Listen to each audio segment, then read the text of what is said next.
Detta föredrag tillhandahålls av Theofil, som är en evangelikal teologiförening som verkar för en förnyad frimodighet över Kristus och Bibeln. För mer information om oss, besök www.theofil.nu. Okay. I think everyone has found a seat. And I should say welcome back, or welcome here for the first time again. For us who've been here since the morning, we've been listening to Professor Wright, N.T Wright, Tom Wright, talking about the resurrection. And tonight we have a panel discussion with some people. Johannes will lead the discussion and introduce each one of them and give you the rules, as it were. It won't be a proper debate, it will be a friendly dialogue about the resurrection, fruitful as such. And we have been enjoying Professor Wright's talking on the resurrection and the meaning of it. What have we lost the meaning of the resurrection? Tonight, the topic is, has the church lost the resurrection? So shifting focus a little bit, more practical, more down to earth maybe, if you so like. And we who host this conference, it's Theofil, it's Credo, Swedish Credo, it's an IPS connected movement, student organization, and Theofil is working with theology students primarily here in Lund. And annually we put on a conference, and this is, I think, it's the best one we've had so far. Don't tell the other ones. And that's not just for the statistics. We've been all been very excited and glad about having Professor Wright here to talk. So, welcome again.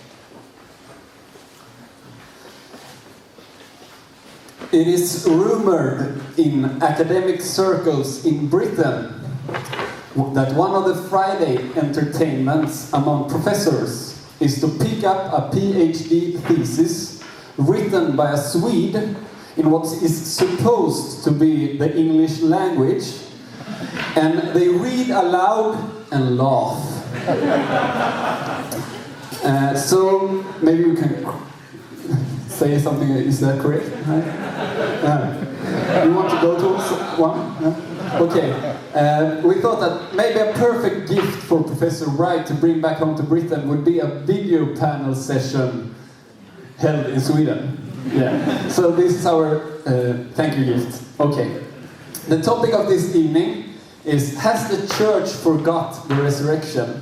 And since we planned for 1.5 hours, you might guess that the answer is not a simple no to this question. So it's all about Easter, or Pesach. God commanded the Israelites to celebrate Pesach as a memorial day every year. And God said, you should tell your son on that day, it is because of what the Lord did for me when I came out of Egypt. So the fathers told their sons to remember, and their sons in their turn told their sons to remember, and their sons told their sons. Until one day, a man celebrating this memorial day said to his disciples, this is my body and this is my blood. Do this in remembrance of me. And the church continued to celebrate Eucharist until today. But maybe some element got lost during the process and during the way. Maybe we today, as often did Israel, need a prophet who reminds us of the totality of Easter. Maybe we need a resurrection of what Easter is all about. So we from Theofil has invited some prophets to share with us on this topic. And first and foremost, of course, Professor and Bishop Nicholas Thomas Wright. Professor Wright is one of the leading scholars in the field of New Testament studies today. He has written extensively on Paul and the historical Jesus, both academic and popular books. His opus magnum is a series called Christian Origins and the Questions of God, and it contains 6 volumes like this, where the fourth one will be released next month. And we have Bengt Holmberg, who is Professor Emeritus at Lund University in New Testament Studies. He held that position between 2000 and 2007. He is also ordained as priest in the Swedish Church and has, during his life, taught in different countries such as Norway, Tanzania, and Jerusalem. Yes. Stefan Gustavsson is the leader of Svenska Evangeliska Alliansen. Do you have an international name? He is the director of Credo Academy, a one-year Bible school in Stockholm, focusing on apologetics. He's famous in Sweden for his book Kristen på goda grunder. And we also have Don Sarkar, who is also priest in the Swedish church, and he serves in a local parish here close to Lund. During this evening we will listen to each one of these. We will hold a short session in 7 minutes or something like that, and then we will have a further discussion. And first out is N.T Wright. Thank you very much. I had never heard that about Swedish PhD theses, and we are not in a position to talk because you ought to see what it would be like if I tried to write a thesis in Swedish. What we more often do, instead of reading Swedish theses and laughing, is read American theses and weep.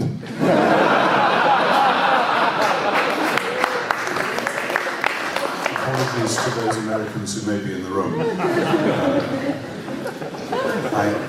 I have been asked to speak for 7 minutes, so that didn't count. That was just...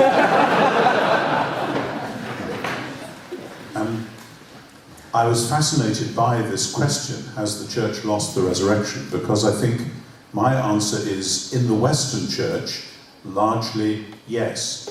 I've spoken a bit about this already today, but my awakening to this came one of the first times that I went to Greece and was in Athens for an Easter celebration.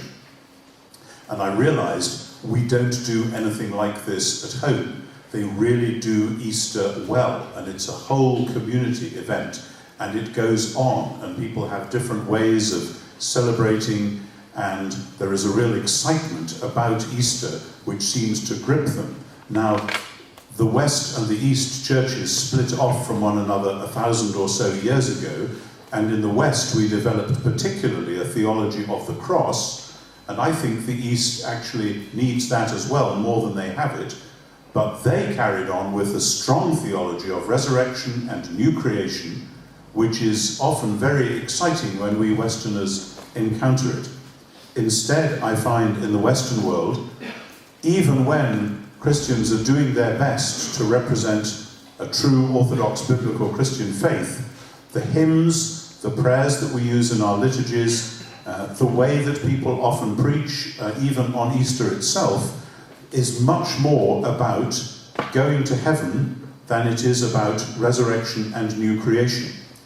And that is, as it were, colluded with the Enlightenment vision, whereby all religion is really about private spirituality rather than about things which happen in the public world. And the point about the bodily resurrection is that however difficult it is to describe, it not only happened in the public world in some sense or other, but has implications for the public world. And we have largely, in my church at least, we have largely lost that. As I say, I think this goes back particularly to the Middle Ages.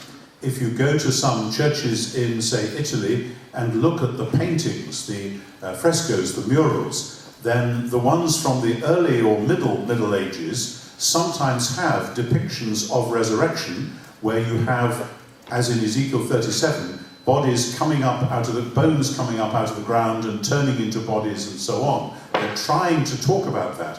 By the time you get to Michelangelo and the Sistine Chapel, there is maybe the odd hint of resurrection, but the main thing is heaven and hell. And while heaven and hell are important, resurrection is far more important as the ultimate question which is there in the New Testament. In my own country, I have no idea how this is in Sweden, in my own country, the Church of England has crept back towards various medieval Catholic practices. For instance, in relation to the celebration of All Saints' Day and All Souls' Day on November the 1st and November the 2nd. And this is quite new in my lifetime, where people have started doing All Souls' Day, praying in a rather gloomy fashion for the people we know who have recently died, as though we don't actually say that they're in purgatory, but there's a sense that they've still got a long journey to go and we're not sure exactly where they are. And All Saints' Day then turns into simply a celebration of the great famous saints of old, whereas I understood that in my own tradition All Saints' Day was supposed to be about all the Christian departed, of whatever age, stage, however well known or not known at all they were. So, and I see that particularly as a result of losing grip on resurrection and instead reinventing other ways of talking about post-mortem reality. Today, I think particularly, this shows up in how we celebrate Easter itself, or how we don't celebrate Easter itself. In my tradition, most churches in the mainstream, Anglican and Roman at least, certainly Orthodox, sometimes Methodist as well, will keep Holy Week, the week before Easter, with some reasonable solemnity, with Palm Sunday, and then maybe special events during the Monday, Tuesday, Wednesday of Holy Week, and then some kind of commemoration of the institution of the Lord's Supper, the Last Supper, on the Thursday, and then of course Good Friday, and then nobody quite knows what to do on Holy Saturday, whether they're still supposed to be feeling sad about Good Friday or getting all the decorations ready for Easter Day, but anyway, then Easter lasts precisely for most people about 3 or 4 hours.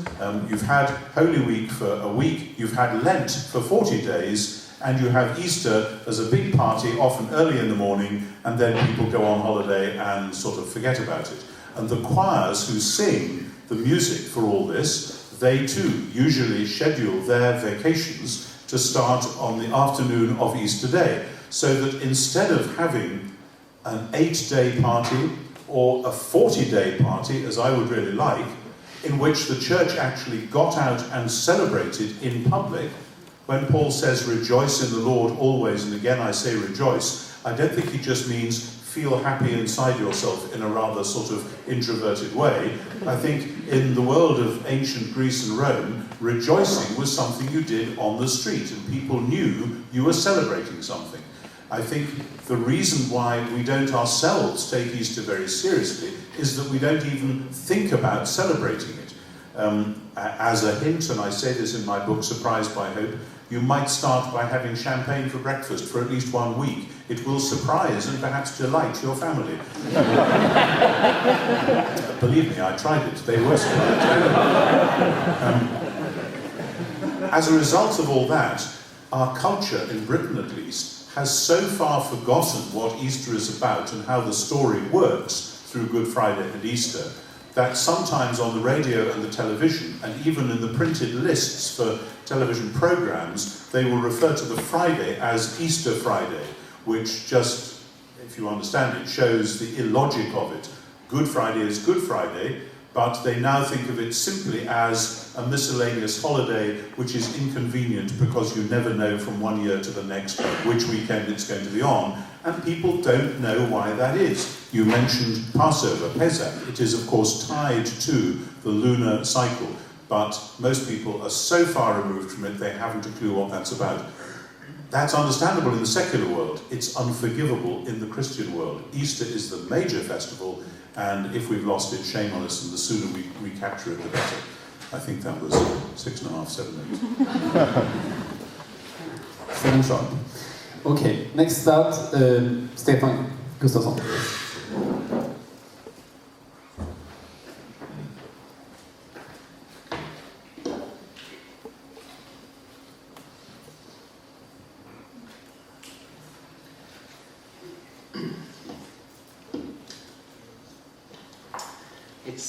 It's a great joy to be back in my hometown and at the university.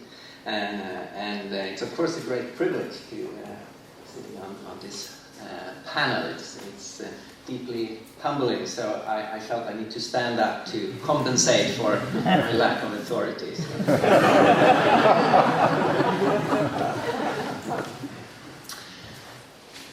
In the New Testament, the resurrection is always described as an act of God.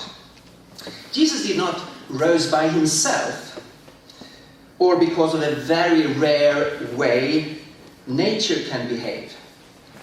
No, if we read through the sermons in the book of Acts, for example, to look how the first generation of Christian describes it, we have a very coherent picture.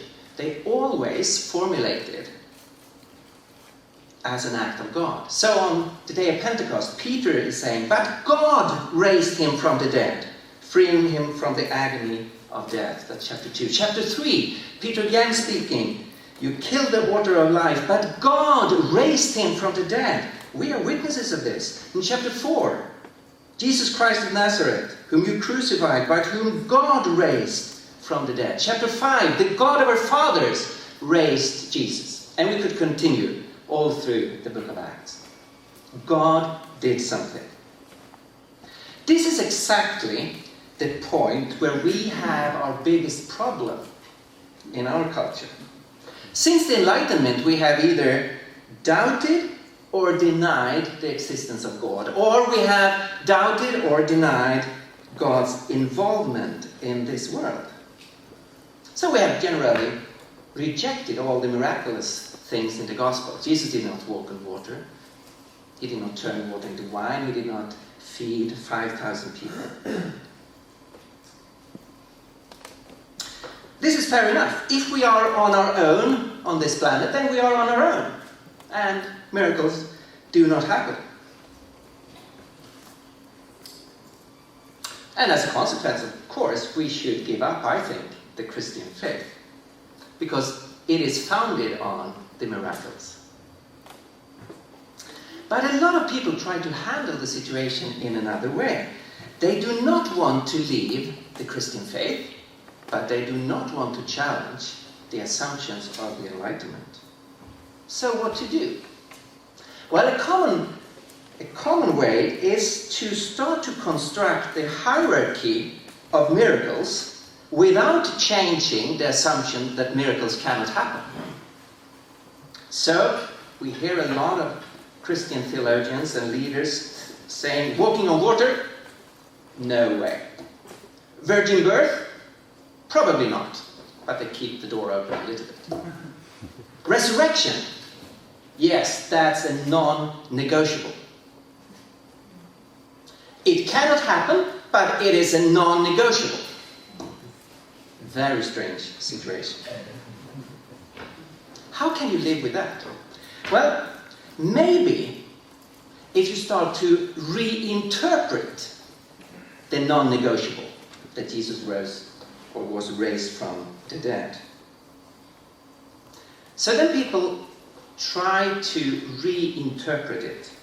Maybe if we loosen the event from time, like the former Archbishop in Sweden, K.G. Hammar, has said that it was on the third day. Well, that is a symbol. But by lifting it out from the historic continuum, of course, we have the question, was it really an event? All event takes place at a certain moment instead of another moment.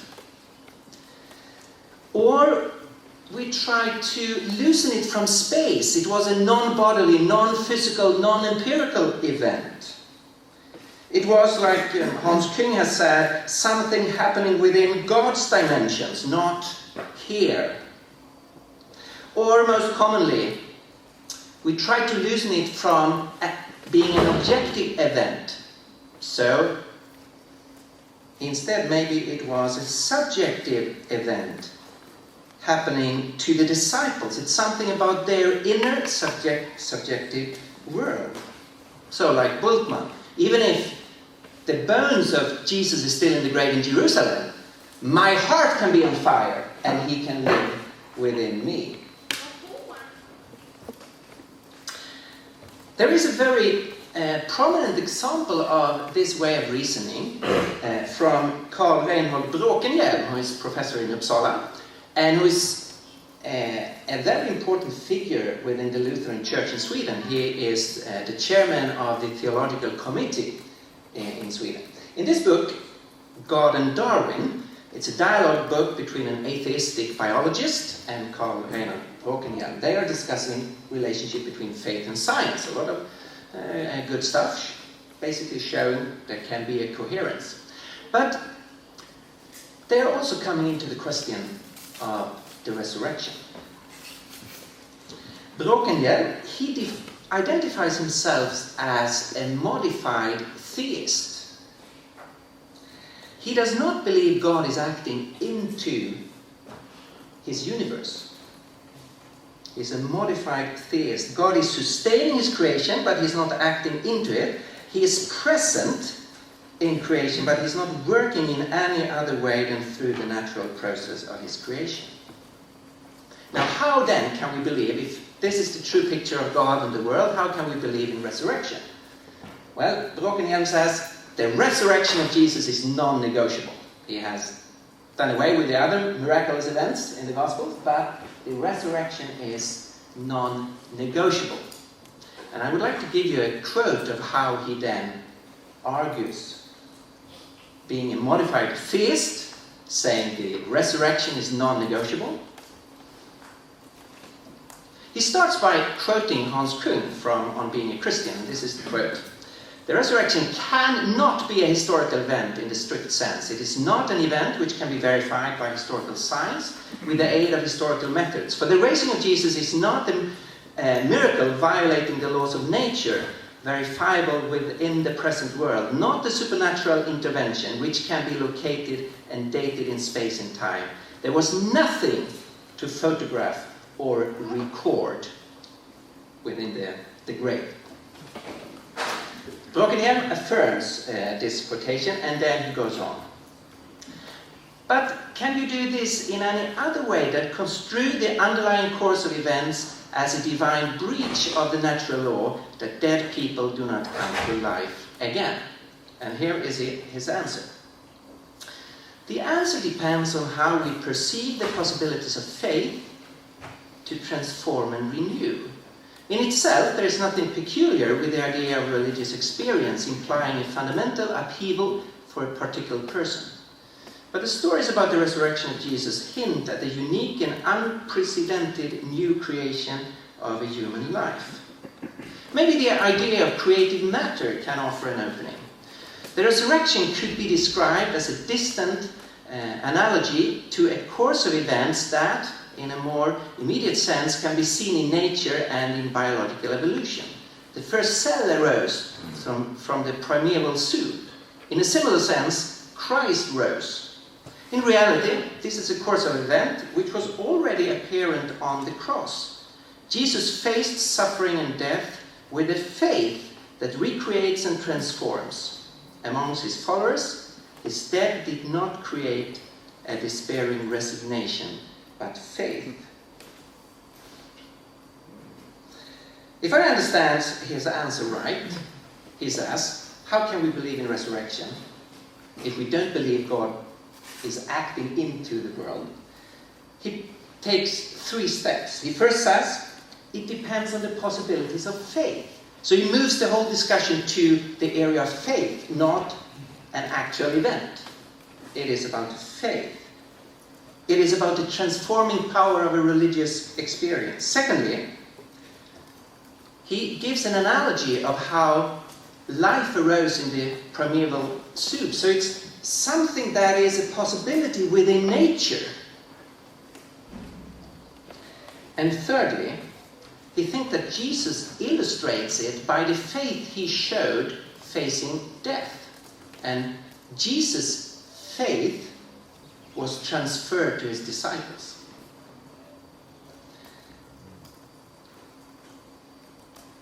In my view, nothing is left here of the original message of the apostles that I started to quote in the book of Acts. He has totally done away, in a very complicated way, with the whole idea of resurrection. I have recently read a new book called Ge mig min son ditt hjärta by Eskil Frank. Eskil Frank was a few years ago a candidate of being Archbishop in Sweden. Now in this book he tells the story of how he lost his faith and how he left the priesthood. It's a moving book, it's a sad read. The reason is he could no longer believe in the resurrection. The surprise is that he's not presenting any arguments against the resurrection. The stumbling block seems to be that Jesus has not come back yet, but he's not giving any reasons for denying the first event. But I admire his honesty. He does not believe in the resurrection, therefore he leaves the faith. And in my view, that is, I have more respect for that and for trying to reinterpret the message. I began by quoting Acts. I will finish. I began by quoting Acts. I think we need to go back to the whole issue of worldviews. Is the universe an open or closed system of cause and effect? Everyone agrees that it is a system of cause and effect. No one should question the scientific understanding of nature. The question, which is not a scientific question, is the system closed for God, like it seems to be for Brokenhiel, or is it an open system where God actually can act into his own creation? Thank you.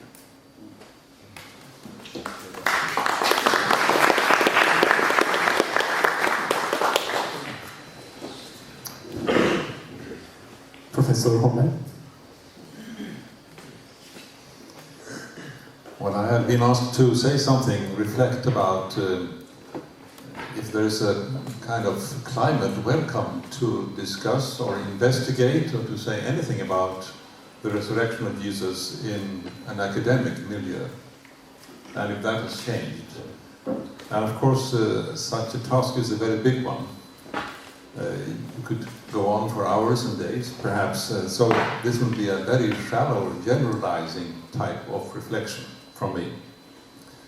I think you could say that the classic assumptions of academic exegetes up to recent times, or even up to now, were to a large degree decided by the rationalist philosophy of the European Enlightenment from the 18th century and onwards. And this leans more or less strongly towards a naturalistic and materialist perception of reality, in which it is not even necessary to argue for the non-existence of God. That is simply taken for granted. There is no God. No proof for God's existence can be brought forward. At least there is no God who can do anything in our world with us. And we heard some examples given by Stefan from Kung and Brokenhiel. So it's still alive, that kind of opinion. That you don't need to begin to discuss such a thing. And it's usually said, which is to some degree right, of course, that you can't include any statement about divine action in historical explanation, because that is not a factor controllable by us. We are not able to prove that in this event it was working, in that event it was not.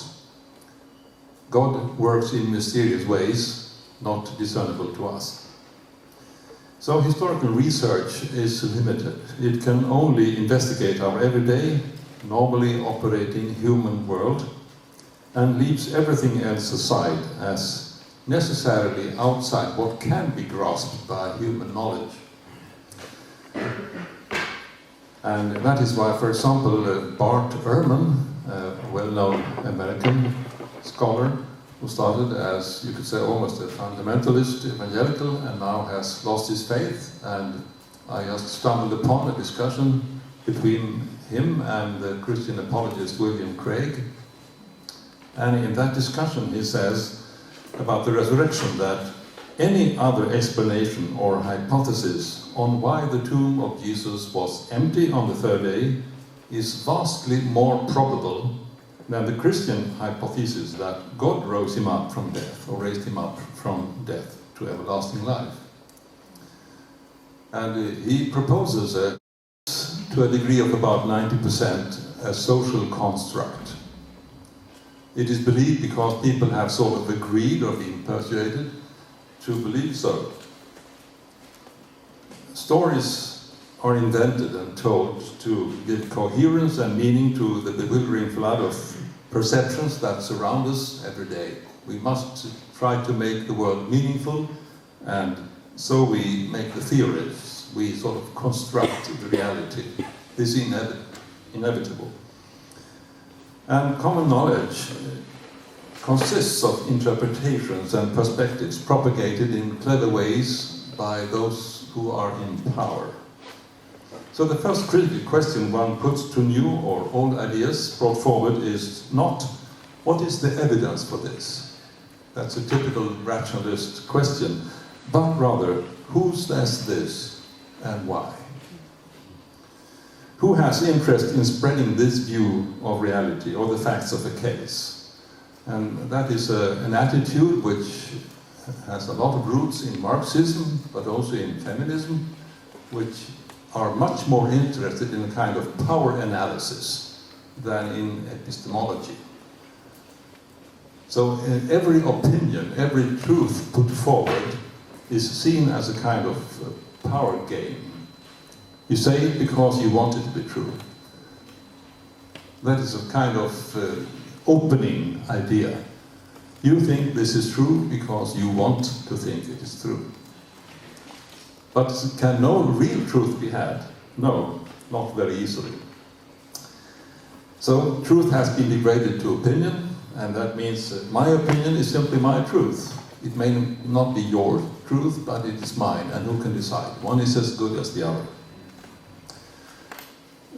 I would say that this kind of attitude has made some inroads also into academia, academic theology, and but the other side is, to put it briefly, I'm being looked at, so I think I should stop now.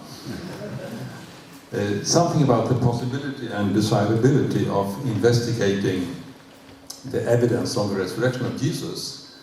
Now, exegetes are divided. Just let me mention two examples. One is John P. Meyer, a Roman Catholic American exegete, who began a large series of books about what he calls a marginal Jew, that is Jesus, in 1991.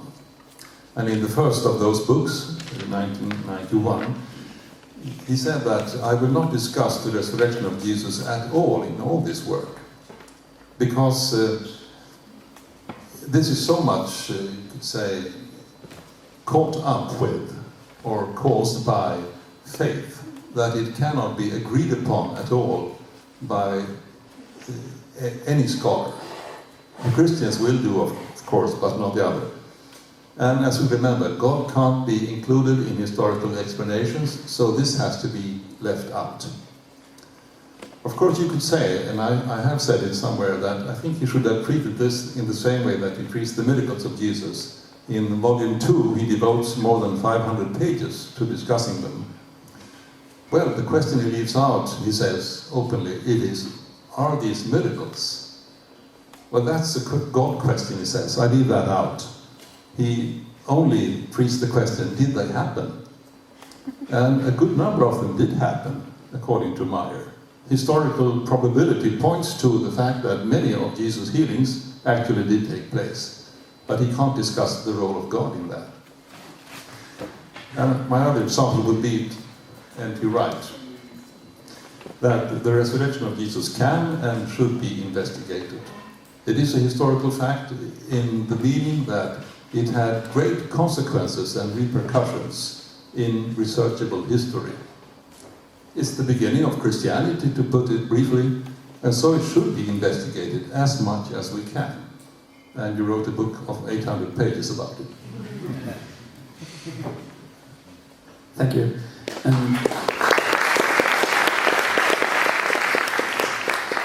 Don Sarkar. Well, since I'm a countryside parish priest, I was asked to join this panel of learned persons, and I'm very delighted to be here. Has the church lost or forgot the resurrection? The answer is no. A sacramental church can never forget the resurrection. Because when we baptize people, we can't just baptize them to the death of Christ. We cannot just kill them. They have to rise again. The baptism is both a baptism into the death of Christ and to the resurrection of Christ.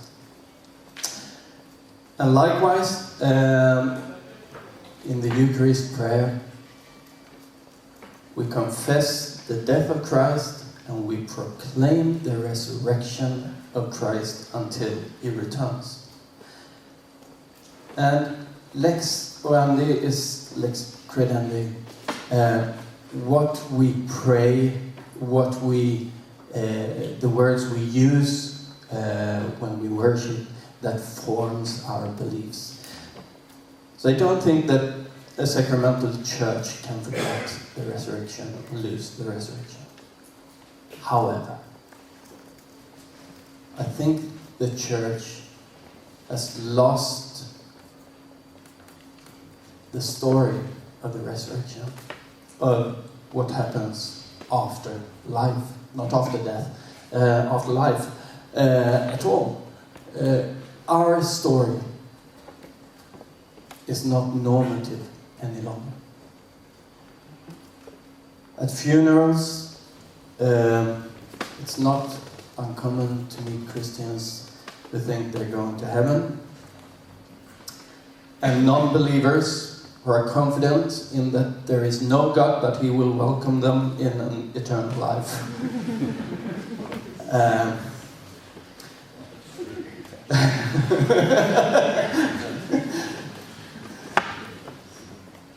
But the story of what happens after life is a non-materialistic story. It's a non-bodily story. It's a story of spirits, of ghosts, of pneuma, but it's not a story of the body and the resurrection of the body. I talked to a colleague when I was traveling here today, and we agreed that there are problems when we try to teach about this carnal resurrection, because when we do that, people start to wonder, well, these houses, this house, this building, the enormous cathedral of Lund, will it stand in the new world? Well, yes, we believe. Well then, what about these Stone Age houses?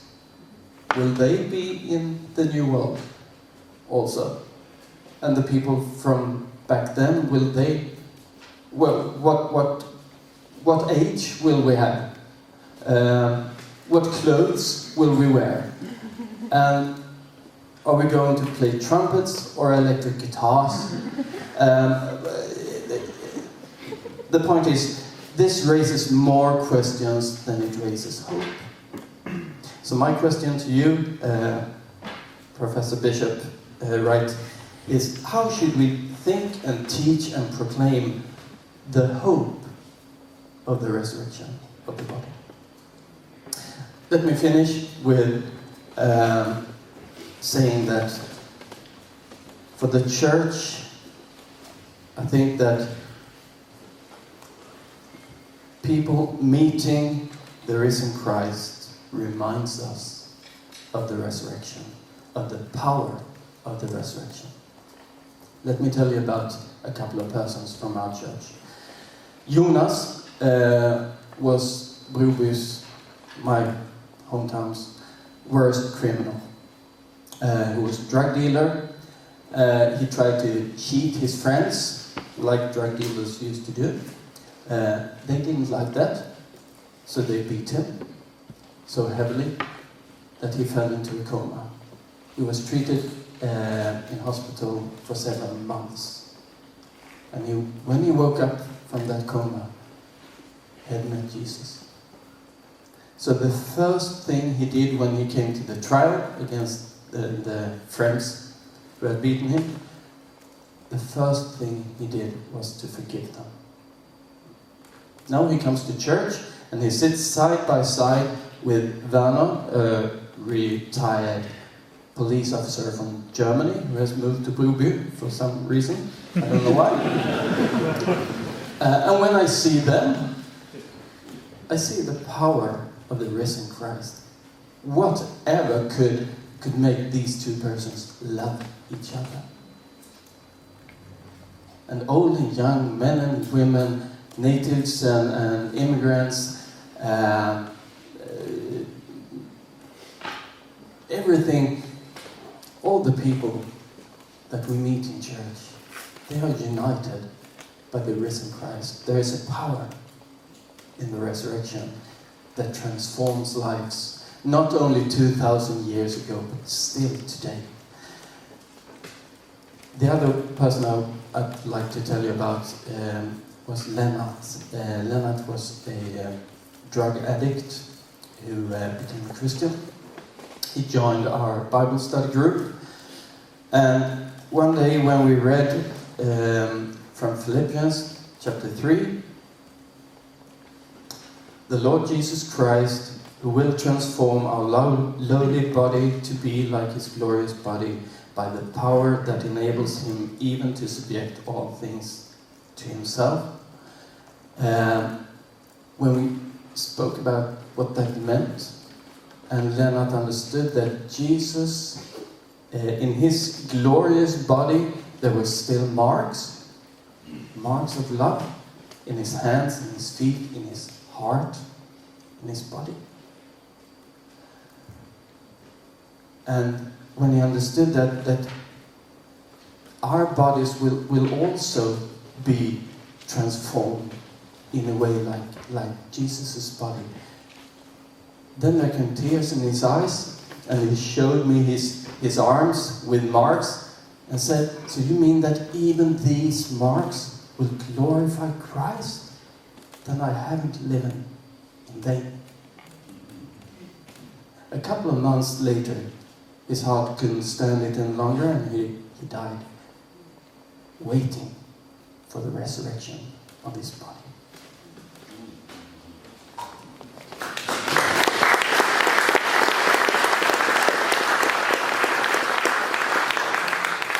Thank you, very moving. Thank you.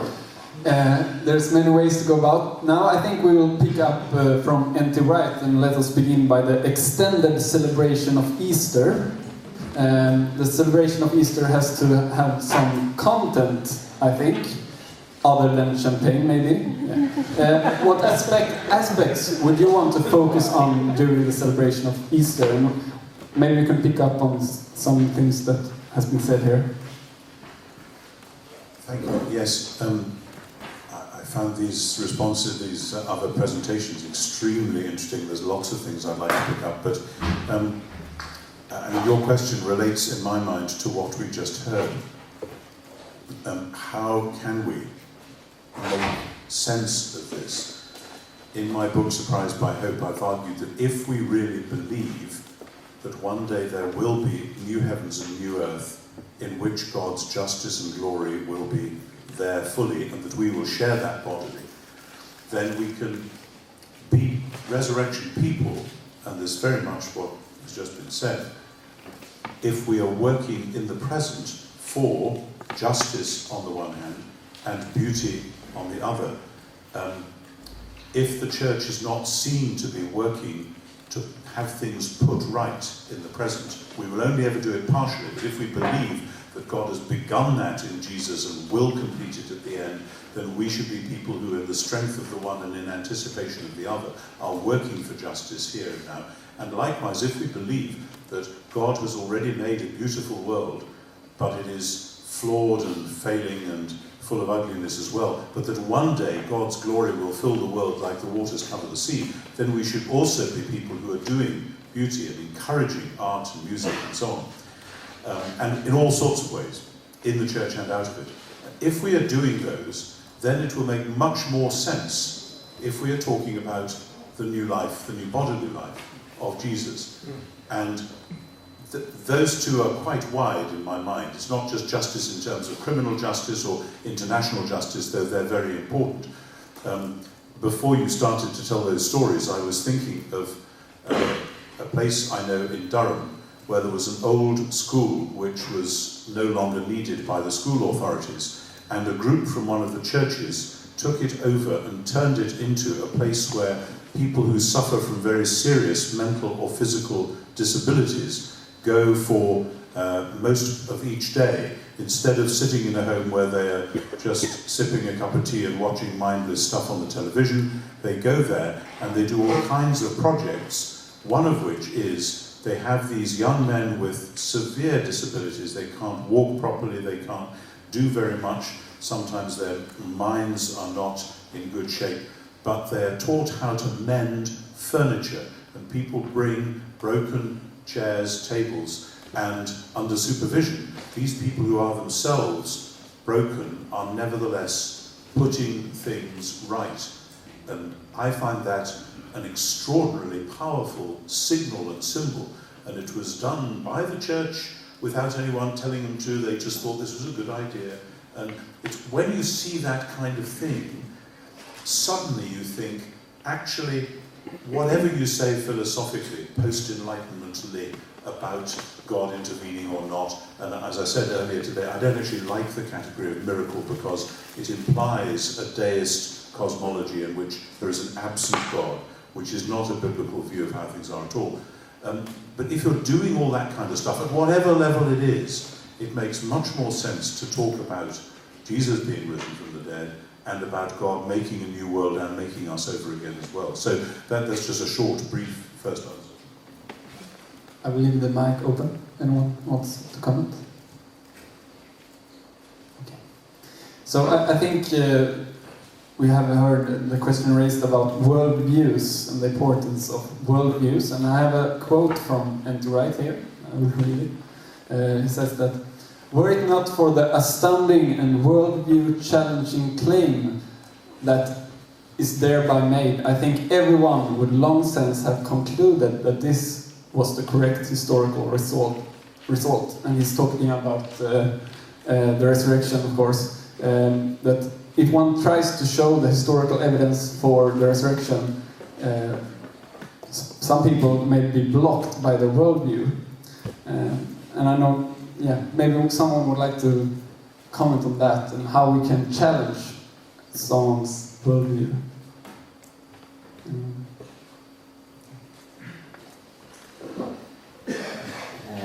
I was thinking about when Bengt was talking about the difference between Meyer and N.T Wright and the different perspectives. If we can involve or how to handle the whole question of God and God acting and so on. And I thought since you brought this big book, someone should quote it. After 718 pages, Professor Wright says, "The proposal that Jesus was bodily raised from the dead possesses unrivaled power to explain the historical data at the heart of early Christianity." And I think in terms of worldview, here is a key concept. We have historical data. What has the power to explain it? And the whole issue of explanatory power. So we deal with the same kind of data, but how can we? How is it to be explained? I absolutely agree with Wright that it's unrivaled power to explain the data. And if you close the universe for God and you just assume this cannot happen, you do not have a good explanation for the historical facts we have. So I think that is one key into the discussion, the whole issue of explanatory power.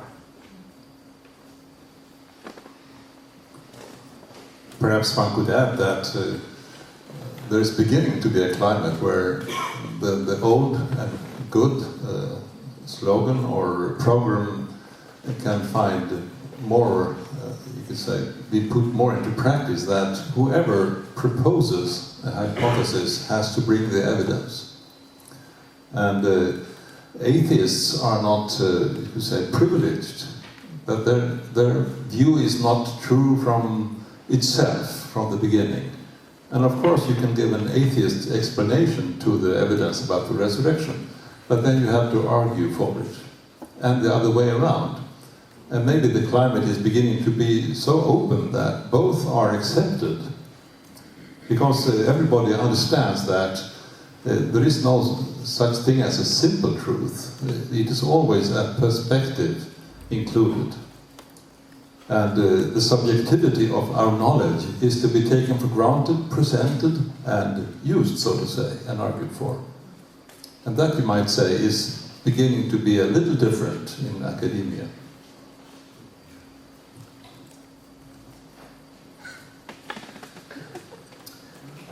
Well, I would like to ask you a thing. When the disciples saw the empty tomb, that didn't transform them. When they met the risen Christ, they started to believe slowly, but they started to believe. But what transformed them was the Holy Spirit. So, are we doing this in vain in some way when we're trying to get the grips on the resurrection? Is that the thing that will transform people? As always in Christian theology or pastoral work, you need more bits of the puzzle on the table than we often put. And just like in another debate, people sometimes try to solve the puzzle of Paul and justification of the law without mentioning the Holy Spirit, which I think can't be done because the Spirit is always in those discussions somewhere or nearby for Paul. So here, I think sometimes it is part of our Christian collusion with modernity that we kind of accept the rationalist's proposal that we would try to prove something on the rationalist's own grounds. And for me, there was quite an important moment when I'd written that big book on the resurrection. I gave it to, among other people, my old philosophy tutor, who had been an atheist since his teenage years. He is now just turned 80. I'm still in touch with him. And he read that book from cover to cover and wrote me a very interesting letter about it and said, basically, you have produced the best argument I've seen for saying that something like this must have happened. He said, but I simply choose to believe that there must be some other explanation, though at the moment I don't feel any personal necessity to think of what that might have been. It seems to me that's a perfectly honest position, and it highlights the fact that you can't actually force somebody by rational argument to believe. Ultimately, it is to do with the Holy Spirit. I pray for my old tutor cheerfully from time to time, and regularly, at least once a week, and would love it if one day he would turn the corner and come to faith. But I think I have taken the argument as far as that will go. And it's, what I think then is that it's a kind of a negative task, that people say, oh, well, we can't believe that because we know that, in fact, the women went to the wrong tomb, or something. And you can go through all the rival explanations and show them, and this was the point of the explanatory power, and show that all the rival explanations are actually more incredible, just simply historically. They ask you to believe too much. But then the question of the worldview comes in, but the question of the worldview is never merely an intellectual one. It involves all kinds of elements of personal response, obedience, fear, love, many things which will not go into the intellectual pot, as it were. And that's part of the joy of it and part of the game of it, as it were. Just one thing more on what Stefan said, which was, I thought, quite important. People often miss the point when you said that this man said that the third day was just a symbol. It's actually quite an important thing to say. Why did the early Christians start meeting for worship on a Sunday? Early enough for it already to be common coin in 1 Corinthians 16 and so on. People do not change the day that they worship just like that on a whim. You know, if you tried telling churchgoers in Sweden they must now all turn up on a Tuesday instead of Sunday, well, quite, I just don't think it'll work. Because these things go very deep in a culture, and so you have to say, why did they do that? And if you say, well, somebody originally said on the third day, and they just meant it symbolically, but then within 20 years they took it literally, I'm sorry, I think that's another of those incredible explanations. I think we've seen in your comments here that you have given examples of atheists who have a so strong faith in their belief that they're not convinced by the evidences. And in one sense that's quite close to the liberal view, where you move the faith of the resurrection into a special sphere of faith. And maybe we can say something about the liberal interpretation of the resurrection, and where does this come from? In N.T Wright's book, Jesus and the Victory of God, Professor Wright opts for a third quest for the historical Jesus. One of the characteristics of the former quests is to focus not only on Jesus' sayings, but on his acts as well. Jesus is often thought in our culture as a great wisdom teacher. And I think that maybe this former quest, or this quest's method, has downgraded the resurrection and turned Jesus into something else. Maybe we can talk about that and some other reasons why the resurrection has lost its focus. Give me some time. About it, but I'd like to hear what others think as well.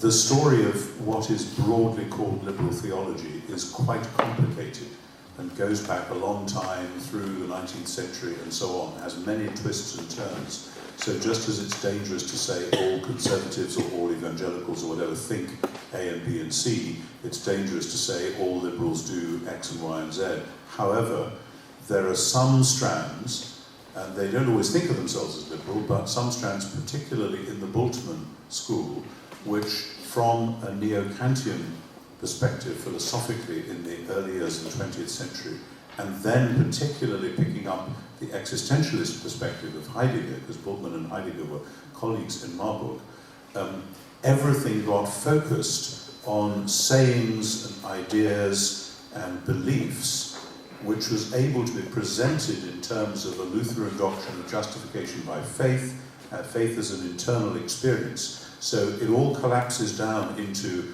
words that people say and experiences of faith that which people have. And then, of course, if you try to construct a Jesus around that, you are left with sayings and then with the faith of the early disciples.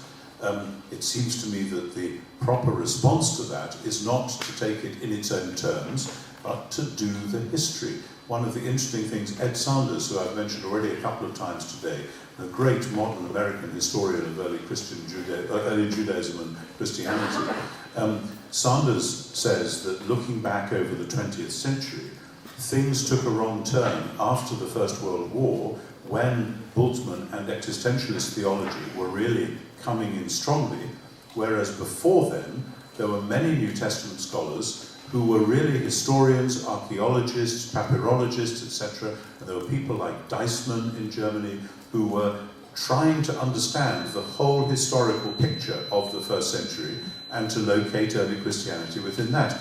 But with the Bultmann school, that quest for the historical first century, as it were, seems to disappear, and it's assumed that there is this thing called Christian faith which exists in almost a non-historical vacuum, and indeed its non-historicalness becomes part of its virtue on the grounds that if you anchor it in history, and one of Bultmann's co-workers, colleagues, Abraham said this, If you base your faith on history, you turn your faith into a work, which then, of course, is what a good Lutheran ought not to do.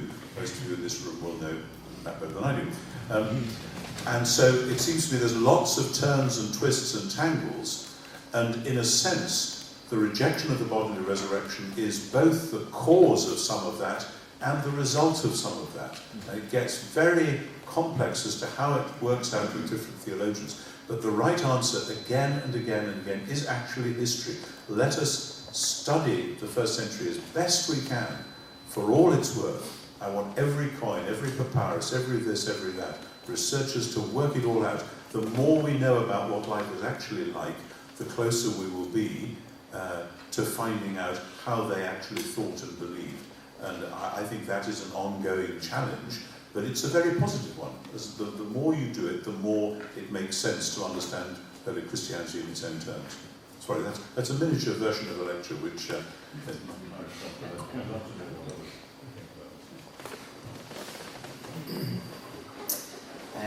I think a lot of us suffers from what C.S. Lewis terms chronological snobbery, that we place ourselves in a position where we think we understand things so much better than previous generations or the first generations of Christians. And of course, we think of all the success of science in helping us to understand nature, and we think that has changed the whole way we then are thinking. So often it comes into play the whole perspective of they believed certain things because they were so much more primitive than we are. I don't think it's very helpful to see, as Professor Wright has written quite a lot about, that they, in the first generation of Christians and in antiquity, were dealing with very much the same categories that we are dealing with. They knew that dead people did not come alive again, or were not resurrected by itself. That's not a new discovery, that dead people stay dead. They knew it. So they were not primitive in that sense. They could distinguish between a dream and being awake. They knew the difference between a vision and what they testified about meeting the resurrected Jesus. That was something else. That was not a vision or a dream. So a lot of those categories were quite similar at that time, even though they of course lacked our specific knowledge about processes in nature and so on. They knew that if you were lost a loved one, you could have the experience of seeing and feeling that person a time after the death of the loved ones. But they did not confuse that with, wow, my wife must be resurrected now. So I think here's a lot of important things to reflect on, so we do not make this mistake of the chronological snobbery. And what is the role of historical investigation of Jesus as a whole and the resurrection specifically? Well, I would say it is not unimportant, but what you said, Don, from a parish priest's view, it reminds us of the fact that probably very few people come to the faith through intellectual persuasion. On the other hand, of course, we should not think, as perhaps some Christians also have been too ready to think, that when it comes to science or research, we are hopelessly lost. We don't have a good case to present. And I think that an 800-page book like Professor Wright's on the resurrection shows that this is not the case. There is actually, that we are always intellectually inferior, trying to believe this. There is a good case to be made for it, but it does not decide faith. It doesn't limit faith. And the whole of historical research on Jesus is not the basis of faith.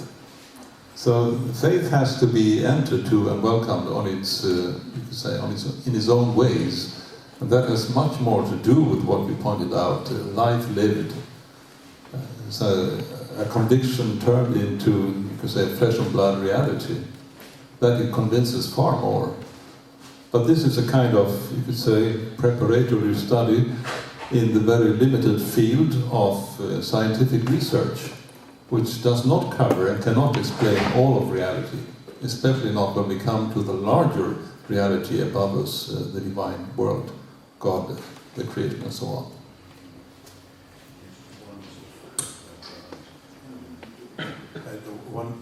One footnote to that, if I might.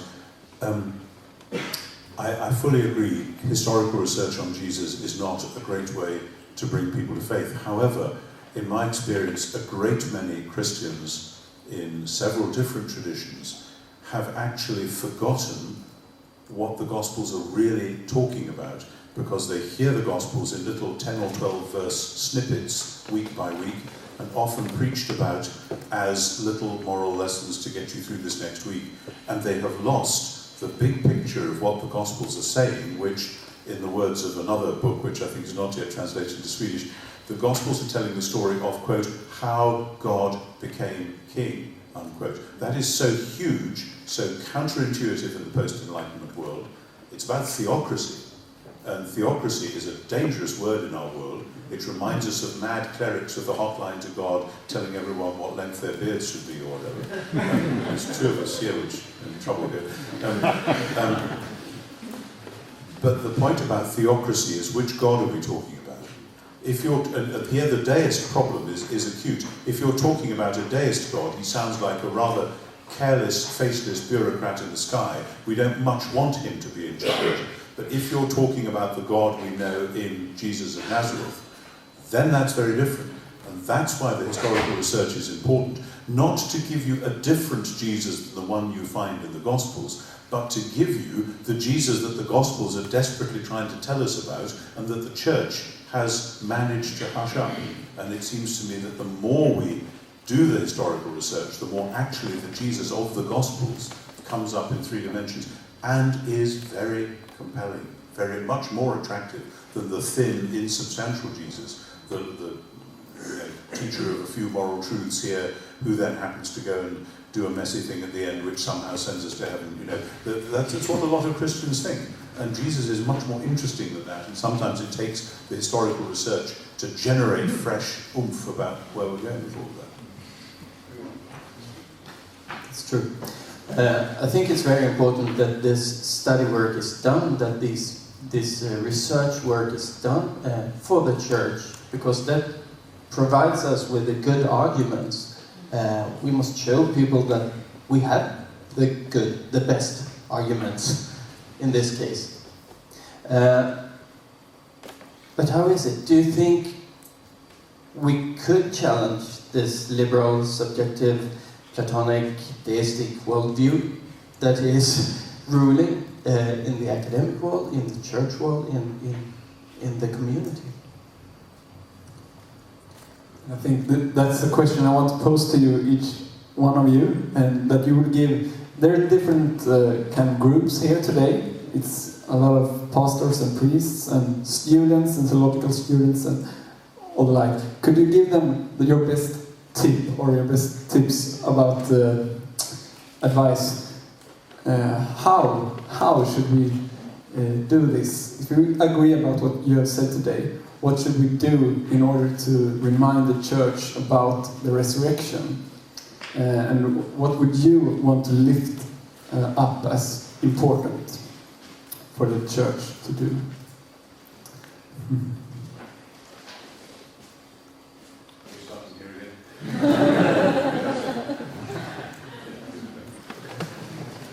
I would say the best thing is to pray publicly to Jesus as if he were alive.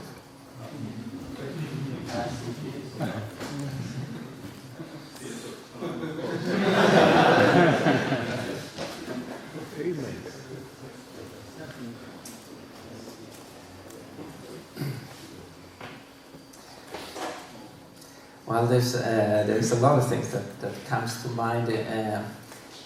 Not in terms of simple advices, do this and then this will happen, but more in terms of what kind of needs do I see within the church and talking, especially as I travel around talking with young Christians and with students. And then I would say, because of of the influence of secularism, we need to address the wider worldview questions. We need to address the questions of the existence of God, because if God does not exist, the whole question of the resurrection will just disappear, or will just be a very mystical thing.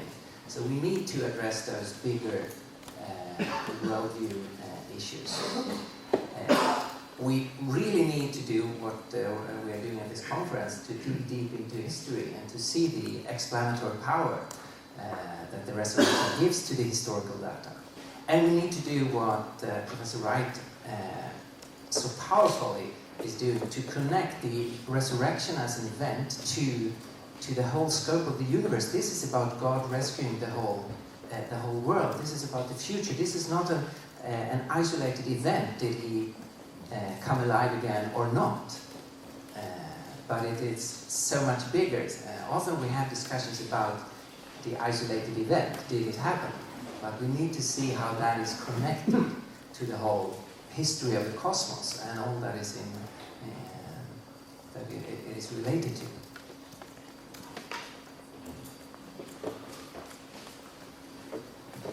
Well, I was the one who asked the question, wasn't I?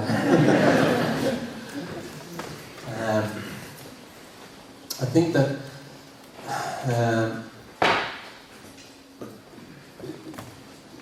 to have the knowledge base is very important for Christians. I think that we must teach our friends, our common Christians in our churches, what the gospel is, what the story of Jesus is about, that it is something more than just for a personal satisfaction. It involves all creation. It's His story, history. It's His world. It's His community. I would like to see church form arts. I know you write about this in Surprised by Hope. I would like church to take place in the community again and be not defensive, but I don't think offensive is the right word, but you know what I mean, I guess. Recently in the UK, various financial institutions have become much more aggressive, and especially with increase in poverty, things which used to happen in back streets only, where if you were really short of money, somebody would lend you money on a short term, but at a sort of 2,000% interest or whatever. That is now happening big time on the internet with big advertisements on buses and so on. And many pastors of churches in areas of great poverty, and the diocese that I served for 7 years was one of the poorest areas in Britain, so I know a bit about that. They see people in their congregations being drawn into these terrible, crippling situations of going deeper and deeper and deeper into debt. And the companies that run these loans companies making lots of profit for their shareholders out of other people's misery. The Archbishop of Canterbury, 2 or 3 weeks ago, took this on and met the head of one of these loan companies who is making millions out of poor people. And he said, I could, in the House of Lords, try and pass a law that would make what you're doing illegal. That might or might not get through. He said, we're not going to do that. He said, we're going to put you out of business by starting church-based credit unions that will have only enough profit to serve what we're actually doing. They'll be not-for-profit organizations. And people will come to those and they will realize that what you're doing is not what they should do. That is amazingly creative. It's a wonderful thing for an archbishop to do. And I tell you that story because what I was going to say, but just you saying what you did made me realize that strikes a blow which says we care about the poor, We care about different ways of being human. We care about justice, but we're not going to be all prissy and mealy-mouthed about it. We're going to find cheerful, outward-going ways of actually doing something which will address the problem and come at it in a different way. I think it's fantastic. Pray for Justin, our Archbishop, because he's got many pressures on him. But what I was going to say was this. In the early church, between, say, 50 AD and 300 AD, the Romans, on and off, were doing their best to persecute the church out of existence. Not all the time, but quite a bit of the time. Sporadic, but it was nasty when it happened. Why did more and more and more people become Christians? It wasn't because Origen and Irenaeus and Tertullian and had great ideas which they wrote big books about and passed from one brain to another. That's important. That's part of the kind of structure. Like, you know, this building will have structures inside the walls. We can't see them. If they weren't there, we'd fall down. However, the reasons that people became Christians were that local communities were caring for the poor, were feeding the hungry, were healing the sick, so that, for instance, when a plague would strike a town in, say, Asia Minor, the rich and the respectable would get out and run, the Christians would stay and would nurse the sick, even sometimes catching the plague themselves. And when it was all over, people would say to the church, why did you do that? Nobody's ever done that, helping people who are not their family, not their kith and kin. And they would say, there is this man Jesus, and we love him and we follow him. People would say, well, even if they're trying to stamp this movement out, this is a better way to be human than anything we've yet seen. And then the arguments will actually fall into place comparatively easily. Remember, when Jesus was asked, when Jesus told parables, at least a third to a half of the time, the reason was he was being asked, why are you doing that? And he told stories about a father who had 2 sons or whatever. The question for us is, what should the church be doing that would make people say, why are you doing that? It's dangerous or scandalous or not how we've always done it or whatever. And the answer would be to tell in fresh ways the story of Jesus. And then, as I say, the arguments, they may not look after themselves entirely, but they'll have a flying start.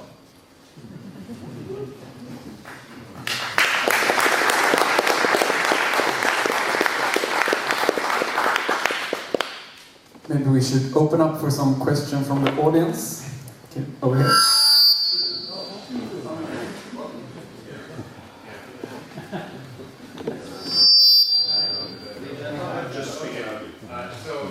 Thank you very much, all of you, for this very interesting discussion. I think the last point that was being made here is, at least to me, the most interesting one from a personal perspective. I'm a PhD student in the field of medicine, and in my research group, we actually quite often have discussions regarding our existence and what we're doing and why we're doing it, and we often touch upon subjects that are at least bordering on existentialism and different aspects, such as what we have discussed here tonight. To me, it's obvious that you could do a lot of good. As a church, you can do a lot of good, feeding the poor and helping the sick. But in an academic situation, in a welfare state, especially in a city like Lund, where everyone is more or less very well off, and we are highly educated, and we are healthy, and we are doing well in general, where is the appeal?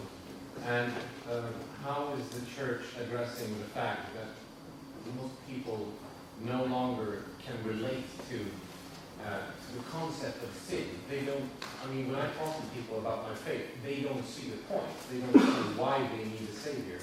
And they don't see why the resurrection matters at all. Because, I mean, they're doing the best they can, and they're leading good lives, and everything is fine, right? So the question for those of you who didn't hear is about, we live in a welfare state, like especially here in Lund, where everybody seems to have everything they want. And what's the appeal, the Christian appeal? How can Jesus be their Savior?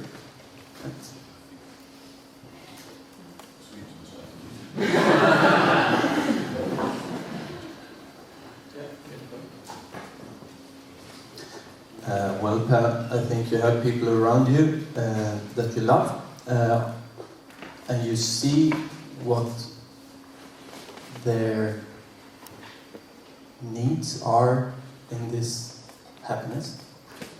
They still have needs.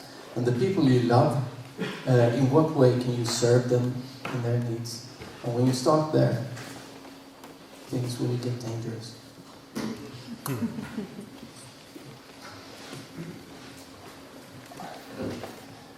No one is young, beautiful, strong and rich all their life. And of course for a period or in a certain situation, a human being can live with the impression that I don't have that many needs. But I wonder if anyone in the long run can continue with that.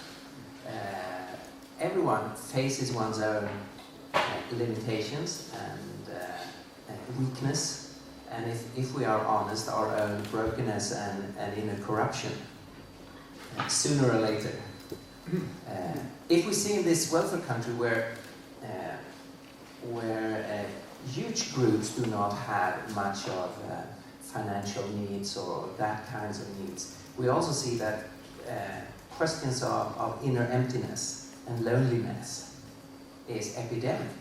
We see young people in Sweden, teenagers, they are suffering psychologically much more than in some other countries.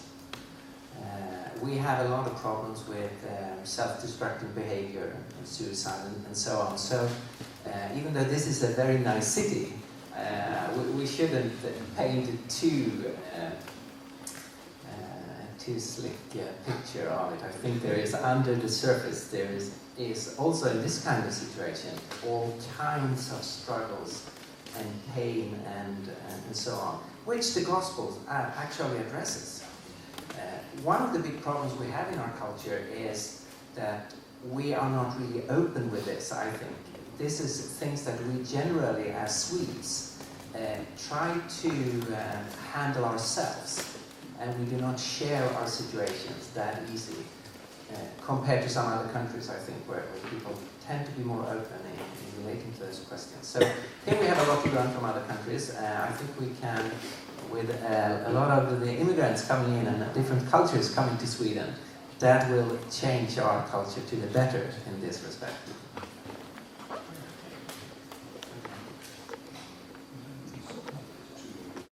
Yes. Thank you for this lovely discussion and for the speeches early on. The resurrection is not only a theological or historical issue, it is a pastoral and crucial point, I think, for the future within our country and in the Western Church. Is really to proclaim the message. I'm a team rector. In my area, there are about 180 funerals every year, and we have 170 out of them. We are proclaiming the gospel each week, and I think that we always need to focus on that. When I was a young priest, my first 5 months, I had 52 funerals. I was dreaming funerals, I was having troubles, I was at my own funeral, my loved one's funeral, and everything in my dreams. And I had problem with the resurrection. But my vicar then gave me a book by Ringstorff about Jesus' resurrection. And I think the second book that helped me further was Surprised by Hope. And I really commend it. And I think that we need to, having had all these 2,000 funerals in my time as a priest, I think this is really the crucial point, that we give the message of hope, the message of comfort, the message of God's mercy within the situation, and make it out of our own faith, and that we really do believe. Otherwise, I think we are futile. I'm not sure if that was a question, but would you like to? Yeah. I just want to thank you for an interesting discussion. I'm Aaron. I have a kind of a weird background where I've traveled from Canada to Denmark, from an evangelical background into a Lutheran context. And one thing that has really struck me about the Lutheran Church in Scandinavia is that the Scandinavian dream and welfare system really sustains society. But it was actually the churches that started doing all these works with the poor and so forth, and then we handed it over to the state. And we lost a lot of power. I know in the Anglican Church, there's still lots of things going on with schools and lots of things, and every time I'm in England, I'm really impressed with all the activities going on. But in Scandinavia, it's really hard for the church to have a public role because the government should take care of it. And the problem is that the government isn't helping people because they ought to help people. It's because it's mandated by rules in some sense. And there are countless of cases in Denmark where people that are entitled to help aren't getting the help they need, or some way in a wrong system or documents or whatever. And I'm just wondering if the churches of Denmark, Norway, and Sweden should react more by taking back the responsibility, because clearly the government isn't doing its job right. Yeah.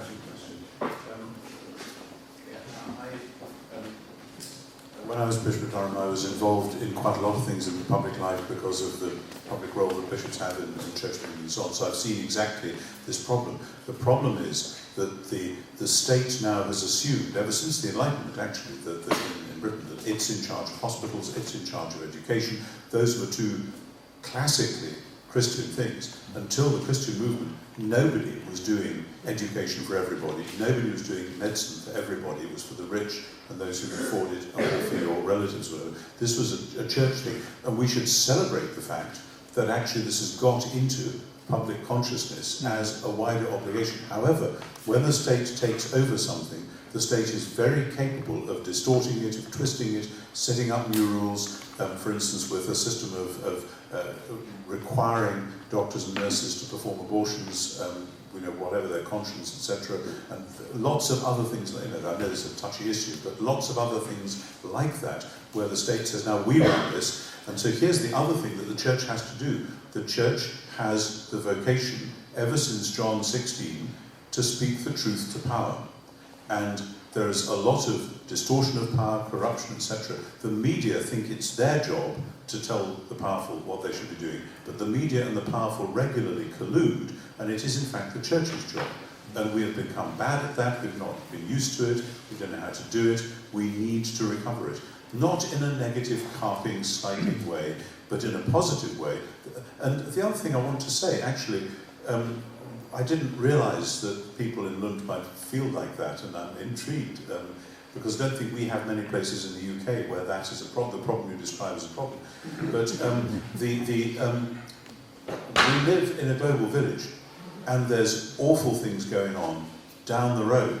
We cannot avoid that.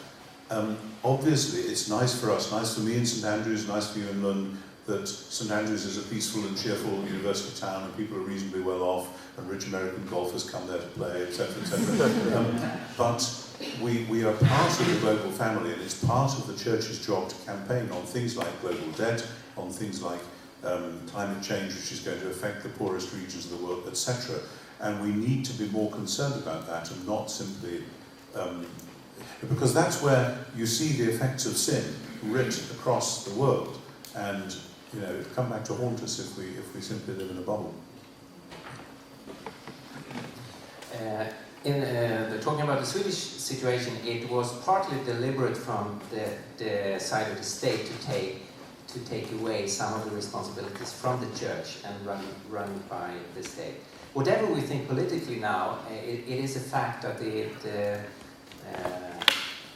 the world-famous Swedish welfare system is falling apart to some degree. And there is a possibility for the church to really take a step forward now and do things. And just so you don't misinterpret the situation in Sweden, you will, in many places, in many cities, hear a different story than we hear about it. So there is so many needs that a local church can address and can help people who are really feeling their needs.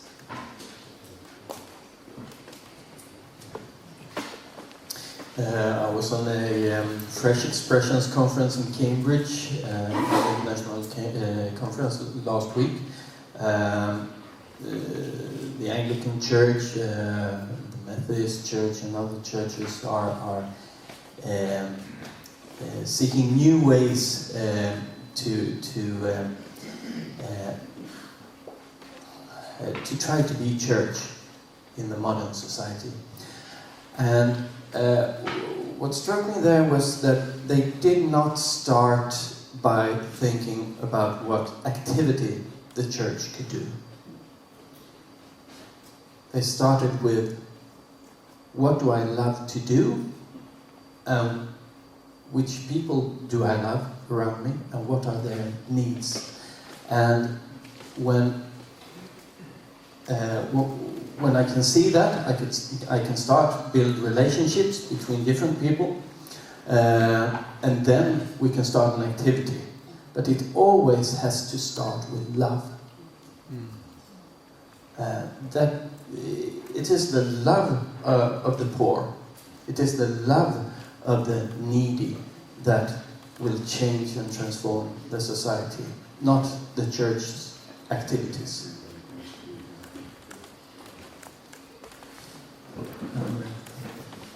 I think you can hear me. I just wanted to give a comment on another thing you can try. I've personally done it, and I'm still doing it, and it is to live in a new monastic community. So we move together, people that are not biologically related, and I'm even there with my husband, and this raises questions all the time, all over the place. What? Do you all put your money together and you buy stuff from that, and you don't properly own stuff, and you're not consuming like the rest of the society? Or like, what? Are you gonna have children when there's other people around looking at you, what you're doing with them? And things like that. There's lots of creative stuff we can be doing, really. So just challenge yourself. Yeah, would you like to comment on that? Anyone?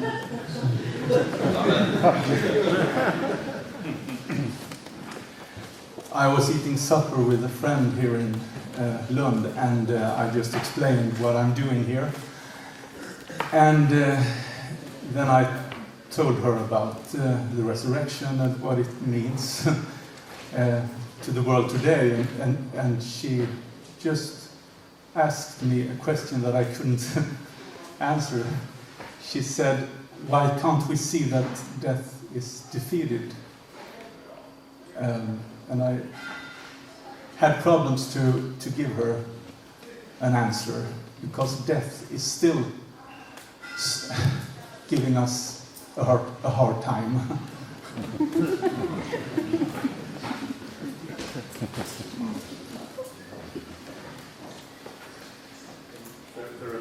There are some points where you do go back again and again to the basic proclamation about Jesus, and that all that I've said and that we've all said about ways in which this must be implemented in the wider world, that's fine, but the church hasn't got a cure for death in its pocket, in the sense of giving people perpetual life. There's stuff you can understand about death. When you talk, as many of you pastors do regularly, more than I have done, to people who are dying, in many cases, particularly Christians, they will know, they will realize and recognize that this is actually, their time is nearly drawing to a close, and that is appropriate. There is an appropriateness about it, and that the way we are as corruptible, physically as well as morally corruptible human beings, there is an appropriateness, just like you have to explain to an over-lively child that it really is time to go to bed, and that bad things are going to be going on inside your skull unless you go to bed and sleep. So we need to learn to accept our frailty and our mortality, and instead of railing against it, Dylan Thomas' poem, Rail, Rail Against the Dying of the Light, and so on. No, there is a sense that we are who we are, accepting finitude. It's humility, really. But having said that, we've got to go back again and again to talk about Jesus himself. And the act of faith is to say we believe in a world in which the living God, the Creator, has raised his Son, Jesus, from the dead. Everything that we do relates to that, grows out of that, and one day that will be implemented across the board. But accepting that, believing that, is faith. You can't actually see it. You can't say, here's 15 examples where we've rescued people from death and they're now alive forever, because that's not what we do. So it is a matter of going back to the actual gospel events. I think the language of the New Testament of Jesus as the firstborn from death is very important here. So the proclamation is that at one point the new life has been brought forth and Jesus is resurrected. But the first Christians, we see the brother of John, James, be beheaded, and they bury him. And we see Stephen being stoned, and they bury him. So they were very aware that death had not been finally and completely defeated by God raising Jesus from the dead. He was the firstborn and the proof of the victory over death. But death is still reigning until Jesus is coming back, and death is the final enemy who will finally be defeated. But in the sense of affecting the world, death is not defeated yet. It's still here, and it seems that the first generation of Christians took that for granted. They knew this was something that so far has happened with Jesus, and not with the rest of humanity, or yet with the followers of Jesus. Perhaps we could compare this life to the period of pregnancy when you are 40 weeks inside your mother. It's not a great idea to prolong the pregnancy, but it's a time when you are ripe for deliverance. And perhaps that's one part of the answer. And you could also say that, well, perhaps we follow Jesus' example. We die with him, and that makes all the difference, because then we will be raised with him too. But this life and its betterment is not the ultimate goal, actually. And of course, the period is not 40 weeks or a set one. It differs very much from people to people. Do we have any final comments from the panel? You should prepare them now. The demo version is released. Soon the real version is coming. I think I've had my final comments already more than once. Please, a big applause for the panel. Thank you very much.